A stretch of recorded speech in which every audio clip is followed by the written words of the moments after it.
Well, thank you, everybody, and thank you, Brian. It's an honor to be here today to speak to your group and to be at my first Rotary meeting, to actually be the focal point of it. Wow, that's pretty impressive for me. So, what I want to talk about today is my book. Uh, it's Always Okay to Be Me, A Journey to Recovering Lost Hope. And this is my memoir. And what this is the memoir of a transgender woman. And so basically, before I get into it, what I would like to do is to let you know that when I first found out I was going to speak at the Rotary, I have friends that had belonged to it, like Jane and some other people from the West Side. And I didn't really know what Rotary did other than some service to the community. So I hope you indulge me for a minute, because I'm going to talk a little bit about you guys, okay? So what I did was I looked up some information, and I saw that Rotary was started by Paul Harris in Chicago on February 23rd, 1905. So congratulations, you just had your 108th anniversary, I believe. I know your mission is to provide services to others, promote integrity, advance understanding, goodwill, and peace through your fellowship of business, professional, and community leaders. In 1932, Herbert Taylor created the four-way test, your code of ethics. And this was adopted by Rotary 11 years later. And of course, your code of ethics is it the truth? Is it fair to all concerned? Will it build goodwill and better friendships? And will it be beneficial to all concerned? Now, I'm going to get back to this later on and towards the end of my talk. But the most important fact that I found out about Rotary, I thought anyway, was that in 1989, you voted to allow women to join your club. So it would be a very small audience today, I could see, if that didn't happen. And I might not even be here myself. So I'm very, very thankful for that. And I do appreciate what Rotary does for the community. I think it's a wonderful, wonderful thing.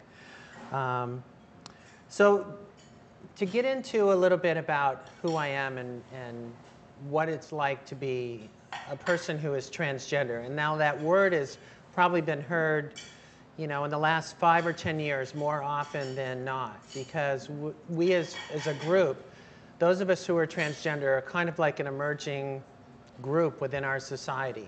People are becoming more and more aware of this. So I'd like to give you some definitions, a couple definitions, so you can just at least understand before I get into the book. I think if you just saw me on the street or just met me, if you had no idea that I wrote this book or anything, I'm pretty sure like 99% of you would just think, well, that's just Danielle, this nice, older, attractive woman. She's a nice person.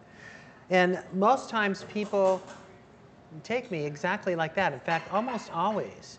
And when they find out that I'm transgender, they have a hard time getting around the fact that I was born male. I was born male. And so anyone who's transgender, and that's an umbrella term, okay? What transgender people do is their gender identity and their expression of it, okay? You were born to one gender, but you express yourself in the other gender. And it covers a large, large group of people. So it's not just limited to someone who's transsexual, which I am, but it's also including cross-dressers, androgynous people. Those are people born with both genitalia. Genderqueers and non-conforming gender people. So it is a very big umbrella term. Now, specifically, someone who's transsexual has suffered from gender identity disorder. And so at a very young age, by the age of 3, I realized once I knew the difference between what a boy and a girl was, I was very confused, because I had this mind that told me that I was a girl, but I had this body that told me that I was a boy, and I didn't understand that. And I would often get into discussions, I would say, sometimes arguments, but discussions with my mother at a very young age, trying to explain to her that I was really a girl. And, frankly, my mom was quite exasperated by the whole thing. So I do want to read you a short bit from my book here. And this happened when I was about 5 years old, okay? So whenever I spoke about gender with my mother, she was always dismissive as silliness. After all, looking at it from her viewpoint, how could she actually take me seriously? The fact was, I had a penis between my legs. But this did not stop me from trying to persuade my mom. I remember an incident about a year later. I was 5 years old at the time. My baby sister Maureen, recently born, was almost a year old. We were in the kitchen, and my mother was giving my sister a bath in the kitchen sink. I asked if I could help.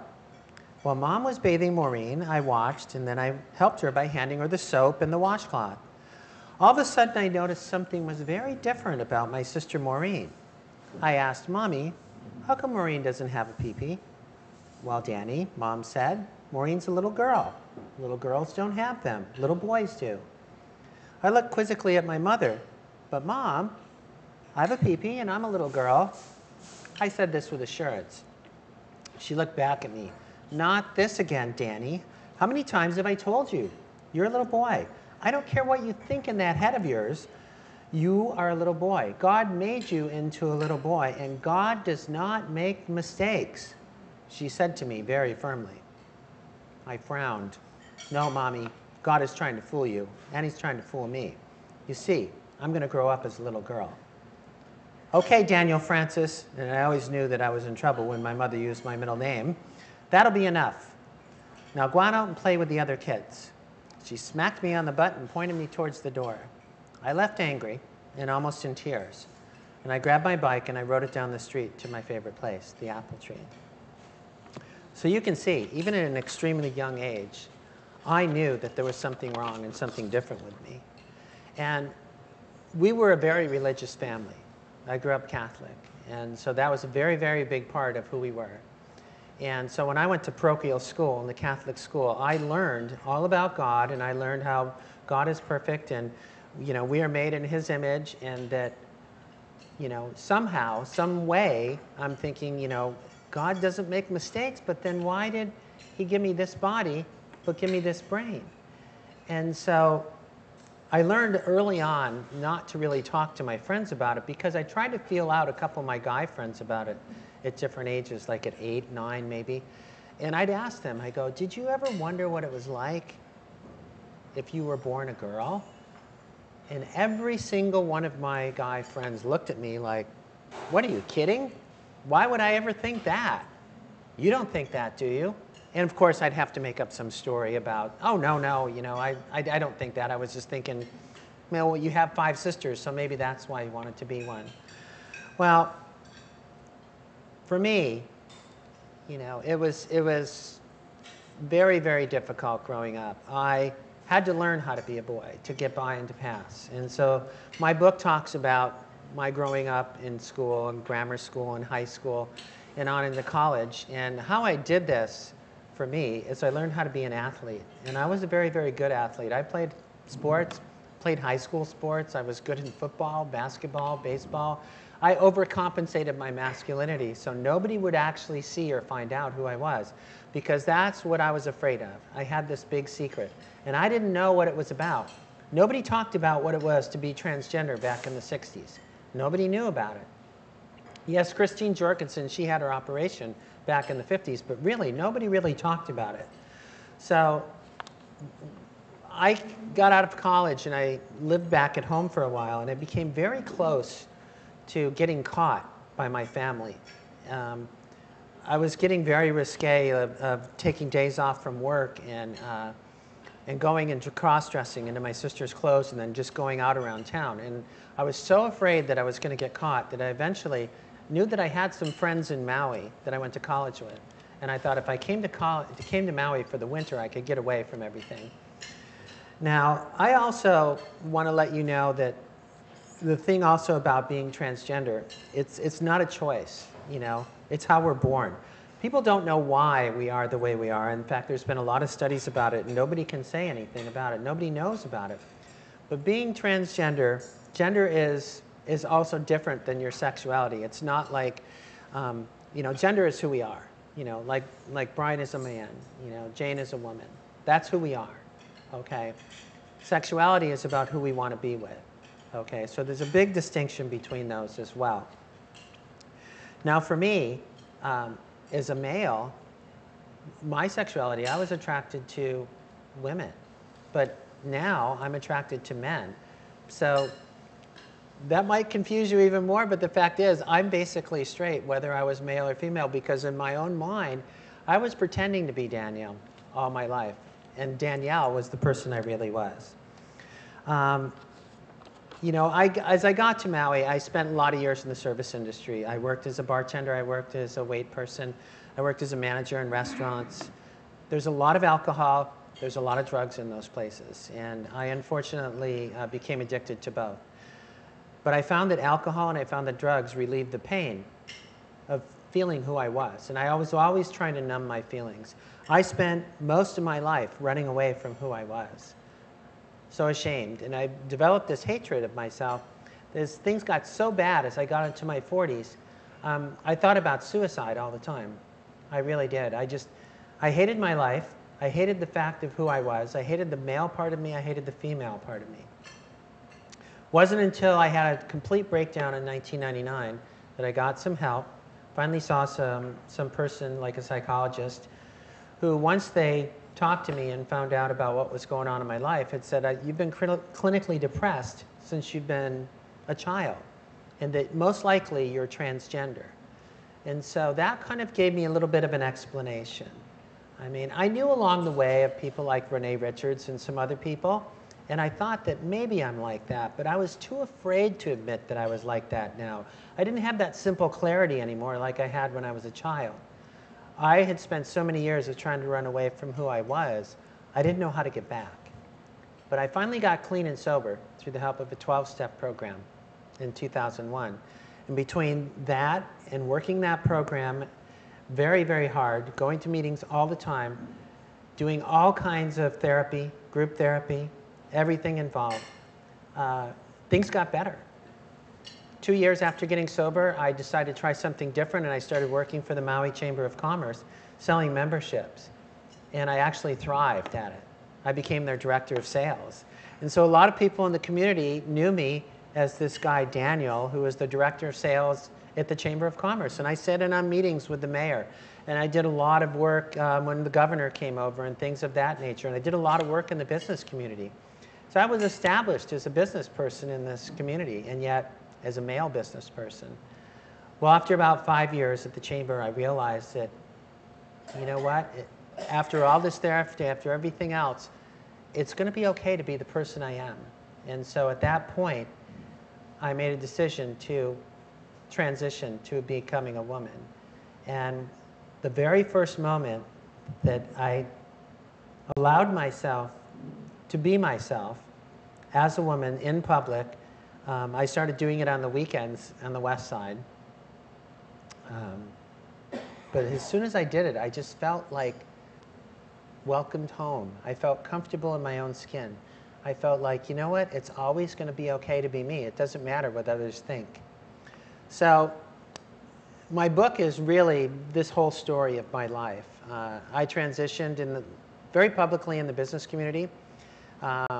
Everybody was really, really great to me for the most part. And of course, when we're out in the business community, we all have to be, totally on our, right P's and Q's with everyone. I noticed a lot of the men were more uncomfortable with me than they had been before, because they knew me kind of as one of the boys before, but now they didn't know how to react to me, okay? And I think part of the problem is, and this is what I've come up with on my own, is that sometimes men will try to put themselves in my position. And I think to myself, why would they ever try and do that? Because they are totally happy being guys. If I really truly thought I was a guy from a young age, I might still be talking here, but it would probably be as a male. I never really felt that I was male. I always knew up here I was female. And today, after my transition and after my surgery, lots of hormone therapy, electrology on my face, all kinds of stuff to go through, I'm the woman that stands before you today, totally and completely happy to be in her own skin. So I mentioned earlier, and we get back to that four-way test. So I want to insert my book with the four-way test and see how it comes out. And so I looked at it and said, well, is it the truth? And yes, my book is the truth, a complete, honest appraisal of my life. I didn't hold anything back. I completely bared my soul. Is it fair to all concerned? I focused my book specifically on me, and I knew that I really had to be careful with friends and family. And I really took care not to hurt anyone. So yes, I think I was very, very fair to everybody concerned. Will it build goodwill and better friendships? I certainly hope so. You know, what I'm trying to do with my life, now that I've written this book, is part of the reason I'm filming this today, is I'm trying to put myself out there as an advocate for the transgender community to show everybody that I'm just a normal person, just like you. You know, there's nothing to be afraid of about me, the fact that I'm transgender. I am just as normal as can be. I want the same things you want. You know, I want love and acceptance in my life, and I think that those are basic things that people want in theirs. Will it be beneficial to all concerned? Again, I certainly hope so. You know, as a community in Maui, I've lived here 36 years, and I realized that Maui is like the melting pot. Hawaii is like the melting pot of America. We have such diverse cultures. We have such diverse races that live here, and we live here together in harmony. And we really, you know, show the world that this can be done. We show our country that this can be done. So part of what I want to do now is to break down any barriers about the transgender community that people now have and are still holding in their minds, you know, about us and about our gender variance. That's my mission. So I ask you, if you didn't know me, you would just look at me and think that I was a woman, right? But you do know me now. Do you fear me? Am I so radically different than you? I don't think so. So I'll do some Q&A after this. But in conclusion, I just want to say that, like all of you, I want to be of service to my community. That's what you folks are doing here. You are of service. And as I said, for my own personal nature, I just want love acceptance of who I am, and I have that. So I hope you don't consider me not just as a woman or even as a transgender woman, but just as a person. A person dedicated to be of service to her community, to her friends, and to her family, just like you are. Thank you.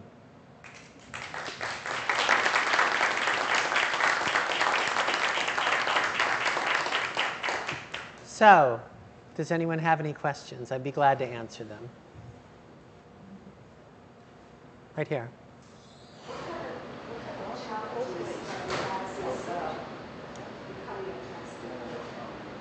Okay, the question is, what kind of challenges have I had since my transition, since becoming a transgender woman?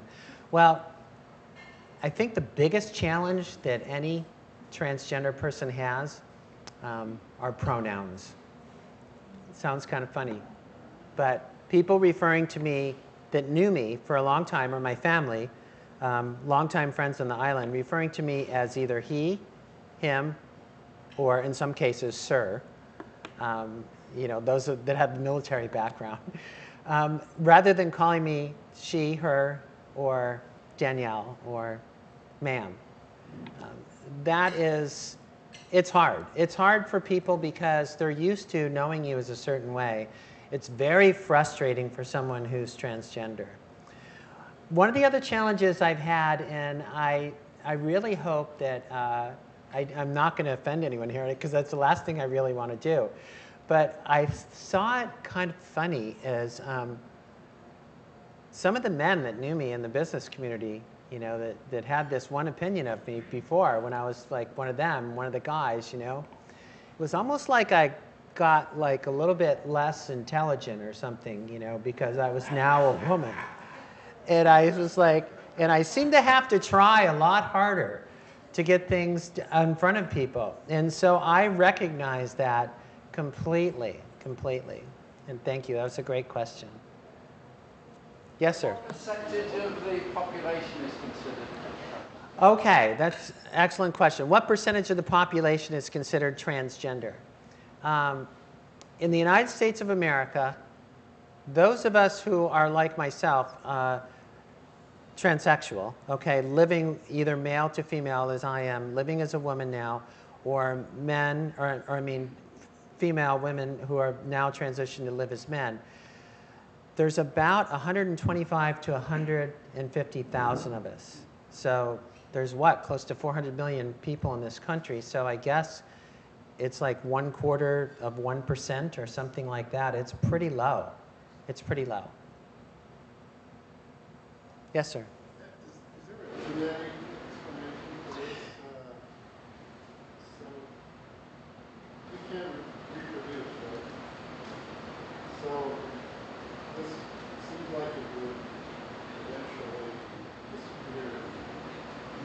Well, the question is there a genetic answer for this phenomenon that occurs?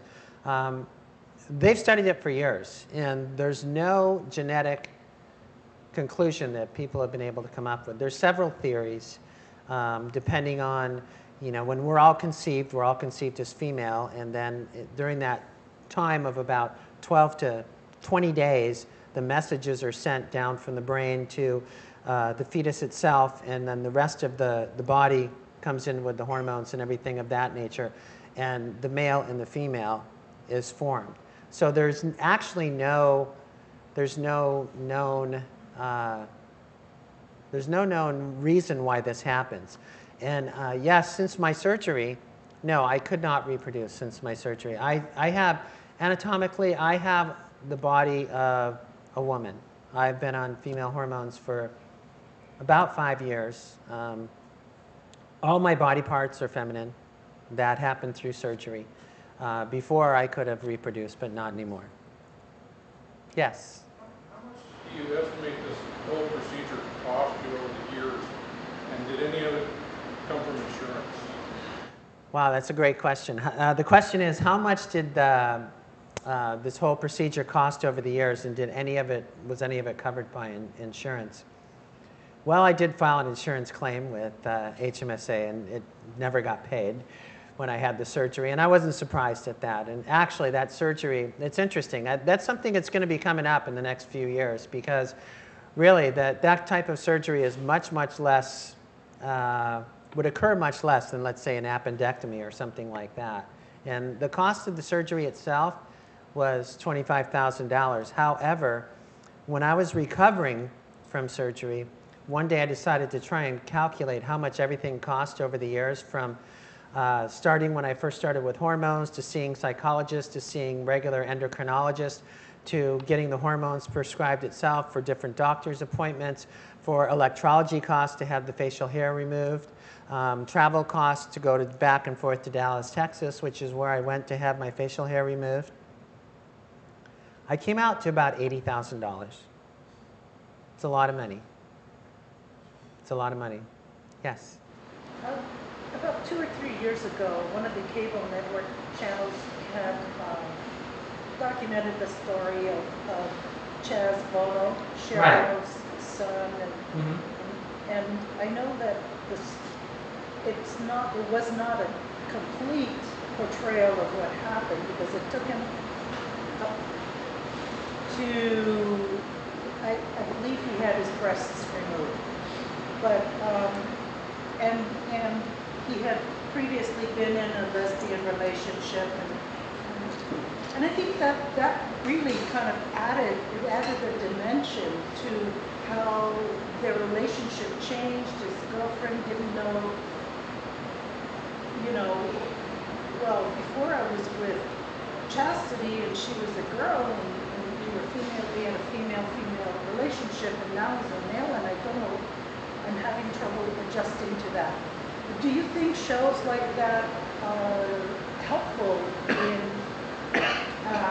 raising consciousness and educating people about transsexualism and transgender folks, and do they do more good than harm? Wow, that's a really interesting question. The question, if I'm not mistaken, is, I'm repeating these so we can hear it on the camera. The question is a few years ago there was a documentary about Chaz Bono, and at the time Chaz had a relationship with his girlfriend, but before then they were both a lesbian couple when Chaz was Chastity.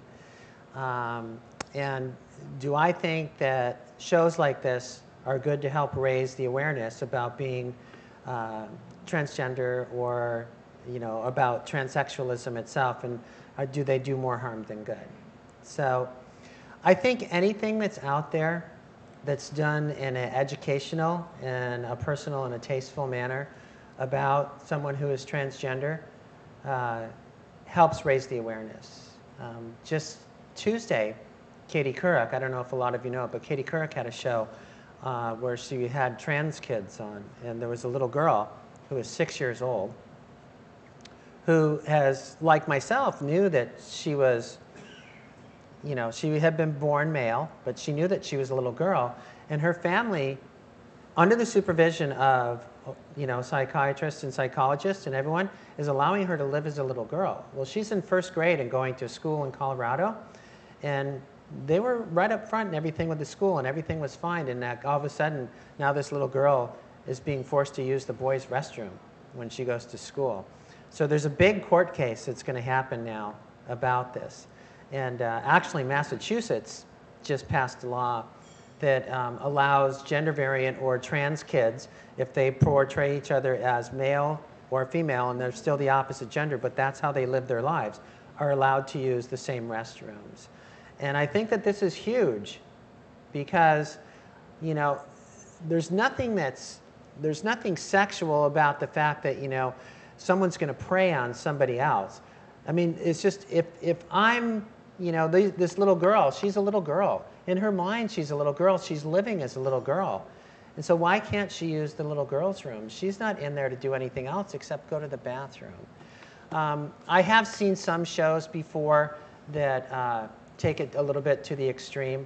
There's a large percentage of the transgender population out there who are very poor and who are homeless and who live on the streets and who are not accepted by their family.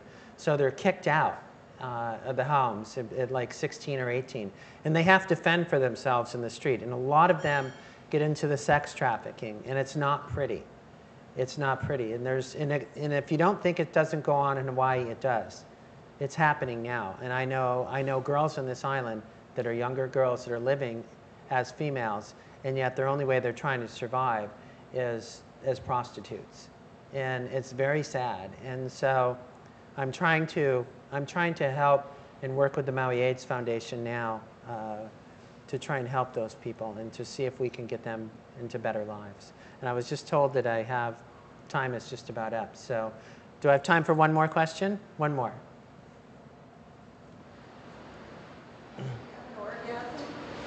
Can I have an orgasm? Yes, I can. Yes, I can. Surgery is that well advanced, and it's absolutely wonderful. And if I have to make a comparison, I'd have to say it's better to receive than give. So anyway, thank you so much, everyone. You've been really wonderful. I do have some... Thank you. Thank you. For anyone who's interested, I ran out of paper before I left the house. I printed some of these out, but I have some transgender terminology in case you'd like some. This is from the National Center on Transgender Equality. And I do have some copies of my book. If anyone is interested in buying one, I'd be glad to sign it for you. So again, thank you so much. Thank you.